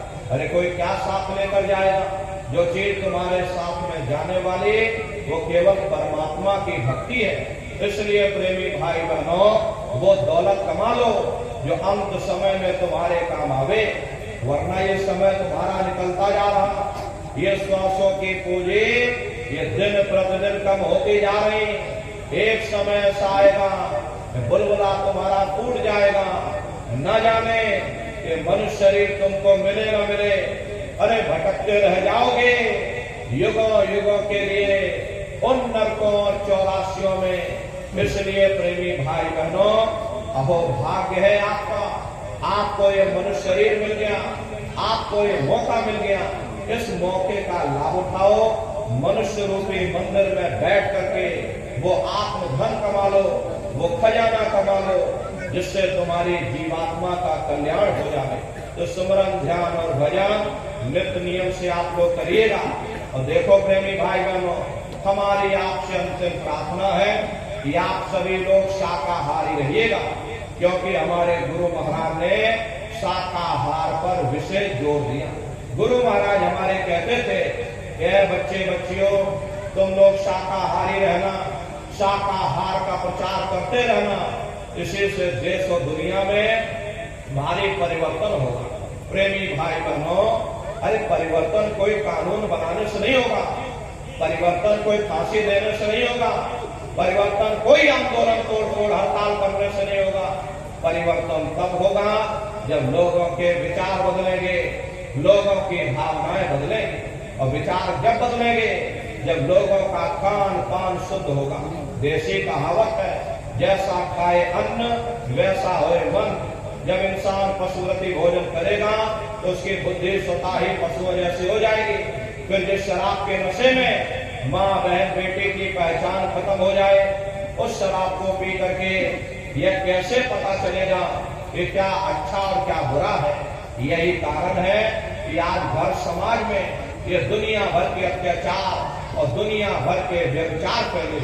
अरे हम लोग देखिए मंदिर बनवाते हैं, उन मंदिरों में नहा धो करके जाते हैं, कहते भाई परमात्मा के रहने की जगह है, हमको नहा धो करके जाना चाहिए, फूल अगरबत्ती ले जाना चाहिए।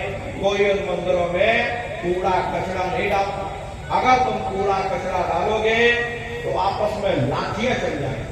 फिर ये जो हरि मंदिर है, ये पंच भौतिक शरीर जिसे महात्माओं ने हरि मंदिर कहा, और इसमें तुम हाड़ मांस के लोथड़े डालते, इसमें तुम शराब के कपड़े डालते, इसमें तुम मुर्गा मुर्गी काट करके डाल रहे, इसमें तुम मांस मछली काट करके डाल रहे। अपने बनाए हुए ईट गाड़ी के मंदिर की तुम कद्र करोगे और परमात्मा के बनाए हुए इस मानव मंदिर को तुमने जीते जी कब्रिस्तान बना दिया तो सख्त सजा मिलेगी। अरे महात्माओं ने लिखा कि तिल भर मच्छी खाई के कोट गौ दान, काशी करवट जामरे निश्चय नरक निधान। यदि तिल भर भी मच्छी खा करके फिर चाहे कोटान कोट तुम गौओं का दान करो और काशी में जाकर के मत्था रगड़ते रगड़ते अपनी पूरी जिंदगी वहां पर गुजार दो, फिर भी तुमको तुम्हारे गुनाहों की सजा मिलेगी, कोई बच नहीं सकता। क्योंकि ये कर्म भूमि है, यहाँ तुम जैसे कर्म करोगे वैसा फल तुमको मिलेगा।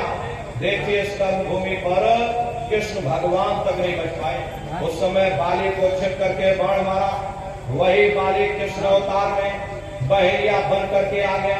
कृष्ण भगवान के पैरों में पदम चमकता था, हिरण की आंख समझ करके बहेलिये ने निशाना मार दिया। और जब पास में आकर के देखा कृष्ण भगवान थे, अफसोस करने लगे। लेकिन कृष्ण भगवान ने उसको समझाया कि भाई इसमें तुम्हारा कोई दोष नहीं, उस समय हमने तुमको मारा, आज तुमने हमको मार दिया, हमारा तुम्हारा अगला बदला पूरा हो। कर्म प्रधान विश्व रचना का, जो जस करे सो तस फल चाहा। ये कर्मों का ऐसा देश है, यहाँ तुम जैसे बीज बोगे वैसे फसल काटोगे। इसलिए नर नारियों, हमारी आपसे प्रार्थना है कि आप सभी लोग शाकाहारी रहिएगा। ये तरह तरह की बीमारियां जो आज के समय में आ रही हैं, इसका मुख्य कारण एक ही है, लोगों का खान पान गंदा हो गया। अरे आप अपनी बुद्धि से विचार करें, इंसानों के खून में जब जानवरों का खून मिल जाएगा, इंसानों के अंदर जब जानवरों के कीटाणु पहुंच जाएंगे, तो न जानवरों की दवा काम में आएगी, न इंसानों की दवा काम में आएगी। तो परिणाम क्या होगा? ऐसी महामारियां फैलेंगी। अभी कोरोना जैसी महामारी आई, पूरा विश्व तबाह हो गया। लोग अपने अपने घरों में कैद हो, कोई किसी से मिलने को तैयार नहीं।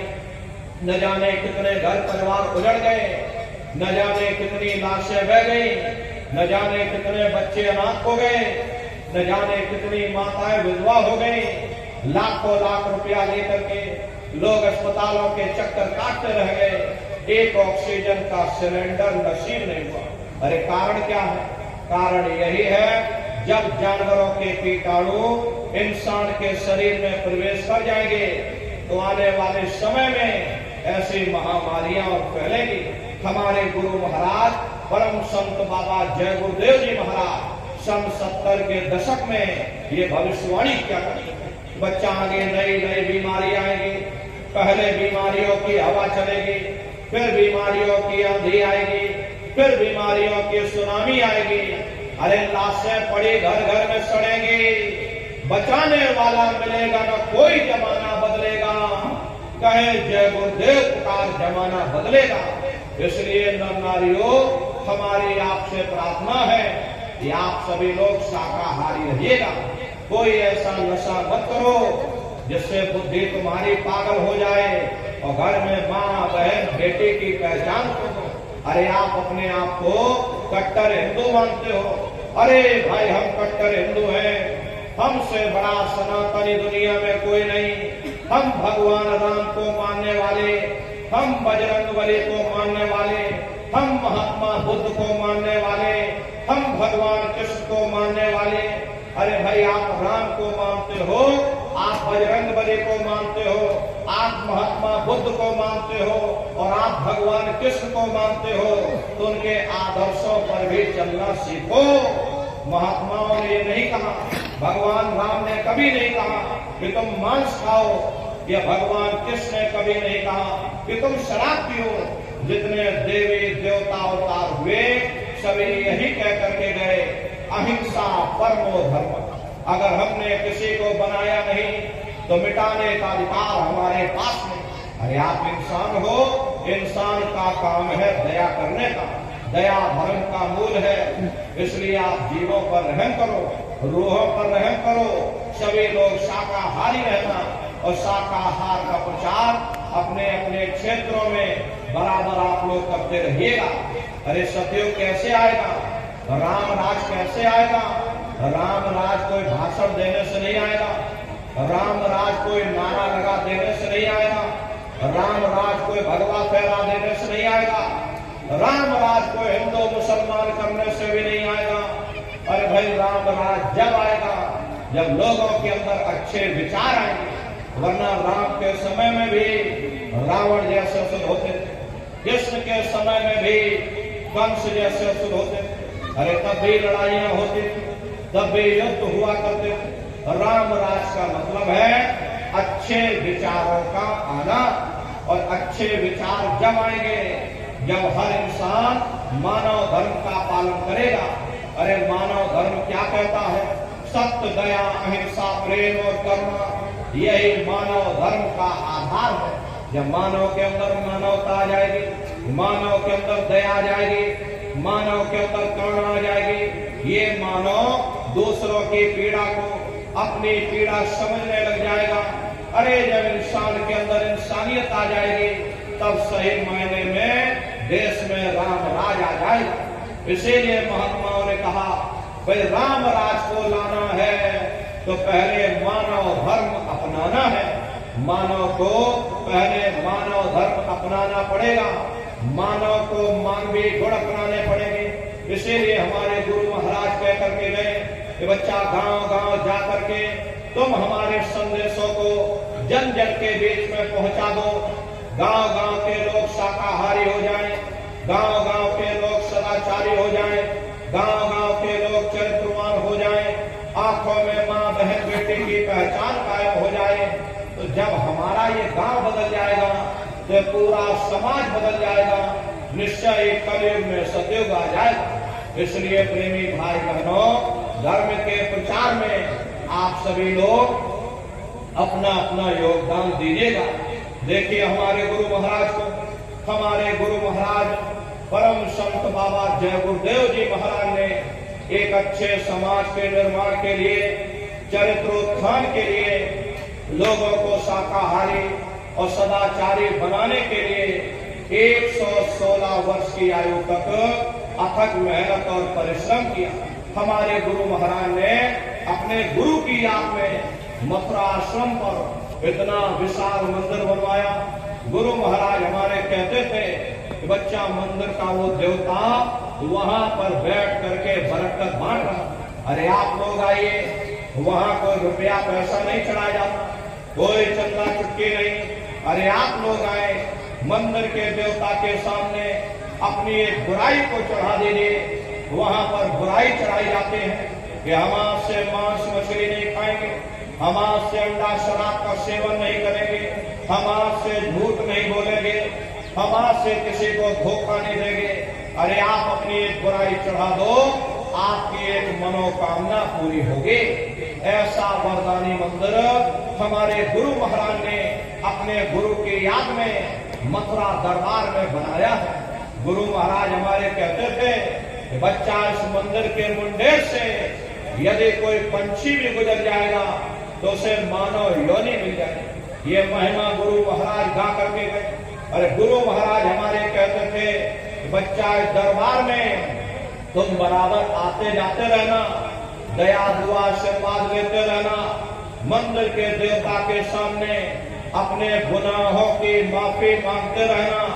समय न मिले महीने में आ जाओ, महीने में समय न मिल पाए 6 महीने में आ जाना, 6 महीने में समय न मिल पाए तो साल भर में आ जाना। और जिसको साल भर भी समय न मिला तो महात्मा कबीर कह गए हैं, दरस बरस न कर सके ताको लागे दोष, और कहे कबीरता दास की और कभी न पावे मोक्ष। गुरु महाराज हमारे मन से कहते थे, नारियों, मैंने जो कुछ पाया है वो अपने गुरु की बदौलत ही पाया है, और अगर तुम मेरे गुरु को ही भुला दोगे बच्चा मैं तुमको भुला दूंगा। अरे छोड़ दिया जो मथुरा के दौरा, चैन कहीं ना पाओगे, होगा तेरा कोई ना सहारा, आखिर में पछताओगे। इसलिए प्रेमी भाई बहनों, हमारी आपसे प्रार्थना है, अपने दरबार में बराबर हाजिरी देते रहना, दया दुआ आशीर्वाद लेते रहना। वो हम प्रेमियों का दरबार है, हम प्रेमियों का गुरुद्वारा है। देखो शंकर भगवान और पार्वती जी उत्तराखंड की तरफ चले जा रहे हैं।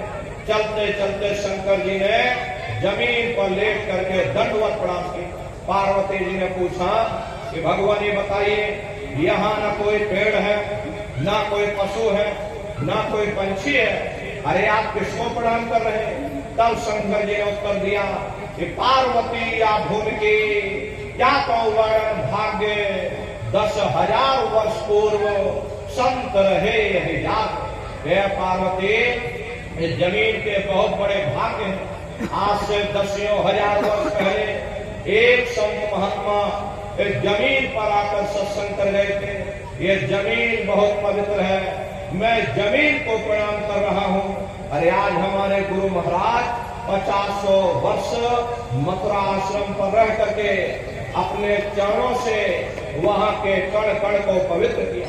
प्रेमी भाई बहनों, वो हम प्रेमियों का गुरुद्वारा है, हम प्रेमियों का दरबार है। अपने दरबार में बराबर हाजिरी देते रहना, दया दुआ आशीर्वाद लेते रहना। देखिए अभी भंडारे का कार्यक्रम हमारे गुरु महाराज परम संत बाबा जय गुरुदेव जी महाराज का ये वार्षिक पावन पुनीत भंडारा 17 मई से और 21 मई तक मथुरा दरबार में होने जा रहा। तारीख आप सभी लोग याद रखिएगा, 17 मई से 21 मई तक ये गुरु महाराज का ये पावन भंडारा होने जा रहा। तो आप सभी प्रेमी भाई बहन भंडारे के कार्यक्रम में सब परिवार सादर आमंत्रित है। आप लोग पधारिएगा, अरे अपने दरबार का दर्शन करना। देखिए मथुरा दरबार में हमारे गुरु महाराज की एक छोटी सी गौशाला भी है। हमारे गुरु महाराज के पास में कुल 2 गाय थे। 2 गायों का इतना बड़ा परिवार है, बाहर से कोई गाय नहीं आई। 2 गायों का इतना बड़ा परिवार है कि आज के समय में करीब करीब 3000 गाय हैं और 3000 के ऊपर सांड है। गौशाला अलग है और नंदीशाला अलग है। हमारे यहाँ किसी को बाहर नहीं भेजा जाता, क्योंकि हमारे गुरु महाराज कह करके गए कि बच्चा ये मेरी प्यारी गाय है, इनको यही रखना, यही सेवा पानी करना। इसीलिए चाहे गाय हो या चाहे बैल हो, हमारे यहाँ किसी को बाहर नहीं भेजा जाता। गायों के लिए अलग से गौशाला है और सांडों के लिए अलग से नंदीशाला बनी है। उसी के बगल में अपना एक बहुत बड़ा कॉलेज है, जिसमें 2500 से 3000 बच्चे निःशुल्क विद्याध्ययन करते हैं। कॉपी किताब पढ़ाई लिखाई भोजन पानी बिल्कुल निःशुल्क है।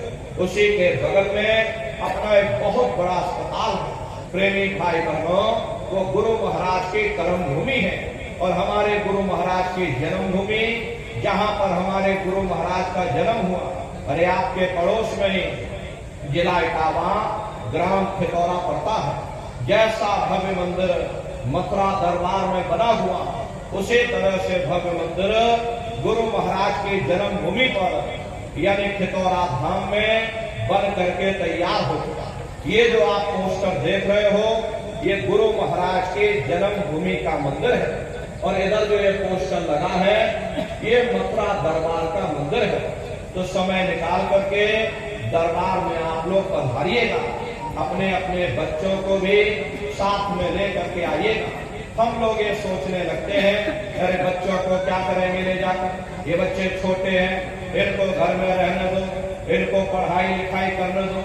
अरे पढ़ाई लिखाई जरूरी है, हम आपकी बात मानते हैं कि आज के समय में शिक्षा बहुत जरूरी है। अरे हमको भी गुरु महाराज ने पढ़ाया लिखा। प्रारंभिक शिक्षा हमारी गुरु महाराज की जन्मभूमि पर हुई, क्योंकि जो गुरु महाराज की जन्मभूमि है खितौरा धाम, वही हमारी भी जन्मभूमि है। तो प्रारंभिक शिक्षा हमारी वहीं पर हुई। उसके बाद 5-6 वर्ष की उम्र में गुरु महाराज अपने साथ मथुरा ले आए। आगे की तैयारी गुरु महाराज ने मथुरा में की। तो कहने का मतलब ये है कि हमारे गुरु महाराज ने हमको भी पढ़ाया लिखा। लेकिन प्रेमी भाई बहनों, पढ़ाई लिखाई के साथ साथ अच्छे संस्कार भी जरूरी है। और संस्कार कोई MA BA की डिग्री कर लेने से नहीं पड़ जाते।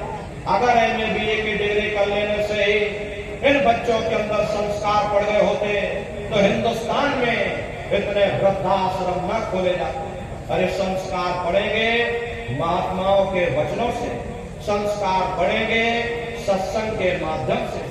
ये बच्चे देश के भविष्य हैं। इन बच्चों के अंदर अच्छे शिक्षा के साथ साथ अच्छे संस्कार डालना ये समय की बहुत बड़ी मांग है। अरे आज के समय में बच्चों के अंदर संस्कारों की कमी देखी जा रही है। वरना पहले के समय में अकेले माँ बाप अपने 4-4 बच्चों को पाल लेते थे, लेकिन आज के समय में वही 4-4 बच्चे, वही MA BA डिग्री और डिप्लोमा किए हुए बच्चे अपने माँ बाप को रोटी नहीं खिला पा रहे। शादी हो जाती है, घर परिवार बांट करके रख दिया, जमीन जायदाद बांट करके रख दी, चूल्हा चौका बांट करके रख दिया, यहाँ तक कि बेचारे बूढ़े माँ बाप को भी बांट करके रख दिया। कि 10 दिन तुम हमारे घर छोड़ दो और 10 दिन बाद ले जाओ अपने घर रोटी। अरे सब क्या है? ये संस्कारों की कमी है। ऐ माता बहनों, ये बच्चे तुम्हारी धरोहर हैं, ये बच्चे तुम्हारे जीवन की पूंजी हैं। अरे अपनी पूंजी को संभाल करके रखिएगा।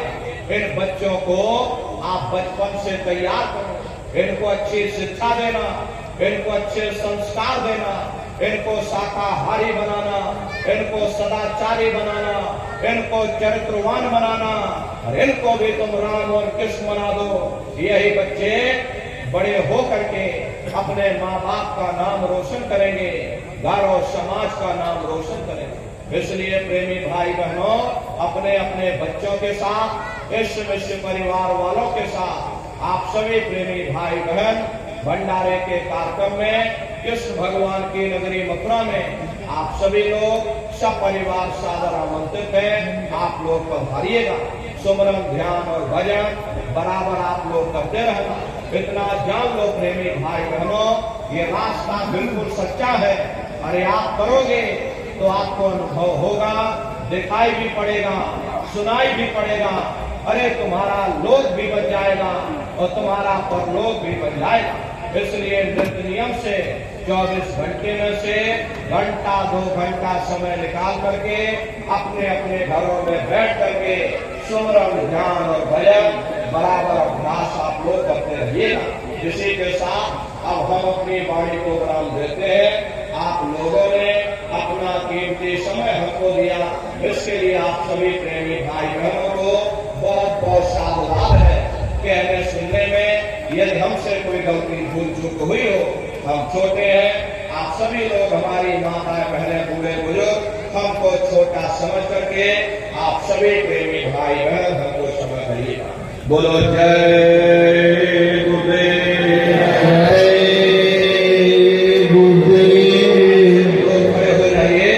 सभी लोग खड़े होकर के मालिक के पावन नाम का सभी प्रेमी भाई बहन प्रेम से उच्चारण करिएगा। बोलो जय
अभी हम नीचे उतर जाएंगे, बारी बारी से आप लोगों से मिल भी लेंगे, लेकिन आप लोग को धक्का मुक्की या जल्दबाजी मत करिएगा, आराम आराम से आइएगा। सबसे पहले हमारी माताएं बहनें आएंगी, उसके बाद भाई लोग आएंगे। माताएं बहनें लाइन लगा करके और सर को पूरा ढक करके आप लोग आइएगा। बगल में गुरु महाराज की गाड़ी है, चरण पादुका है, दर्शन करते हुए और सभी लोग सत्संग का प्रसाद लेकर के तब आप लोग अपने अपने घरों की तरफ पधारिएगा। जय गुरुदेव। जय गुरुदेव। प्रेमी भाई बहनों, अब पूज्य महाराज जी आप सब लोगों से मिलने के लिए मंच के नीचे आ रहे हैं। भाई लोग थोड़ा धीरज रखेंगे, पहले बहनों माताओं को मिलने का अवसर दे देंगे। बहनें माताएं ध्यान दें, आप जो लोग आगे की तरफ खड़ी हो, एक पंडाल पीछे जाइए, दूसरे वाली पाइप के बाद से गैलरी से रास्ता खुला मिलेगा। जब आप दर्शन करने के लिए आइए तो अपने कपड़े से साड़ी या दुपट्टे से अपने सिर को, कान को, गले को अच्छी तरह ढक करके तब दर्शन